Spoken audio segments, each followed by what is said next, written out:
aparāts, par kuru nav jāstāsta, jo viņš pats par sevi visur pastāstīt. Bet šoreiz es pieaicināšu, esam mēlāku auto žurnālistu ekspertu un Sveiks, Volvo lai fanu. dzīvo. Izcevišķi Volvo XC90 fanu. Latgalē par viņam, kā saka, iet lieta līdz kaušanai.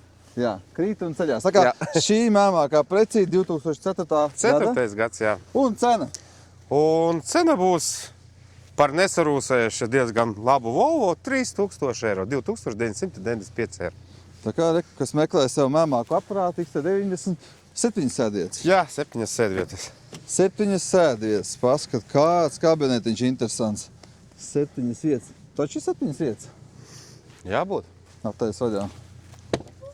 Pagā, šitā pastrādā poziņa, redzēji? Kāpēc tu nestrādāt? Daudz Šis ēmies. aizies lejā. Un tie blīši ir?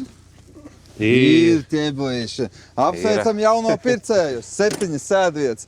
Tikai 2995 eiro motoriņš ņuržā kā Šveices pulkstenīts. Vai kā kaķīts pēc Jā, pienēšanas. motoriņš tiešām ļoti labi strādā, jo viņu ir redzējis pārskatīt ļoti daudz. Un ar rūsīti, kā saka, viņas, kā saka, nav. Jā, parasti šīs vietas visas rūsē. Šeit Šīs arī visas vietiņas rūsē, bet viss ļoti labi. Jā. Un kā jau visiem Volviķiem šī ādiņa tomēr būs pasprāgājis, tur neizbēgs. Tomēr laika zobs nevienu netaupa, kā man netaupa tā jūs un tā arī šo Volviķīt arī laika zobs garām viņi nav palaidis. Un nākis bombas. Ja tā kā gaidām ciemos, Skārbai Klapklējas iela. 31.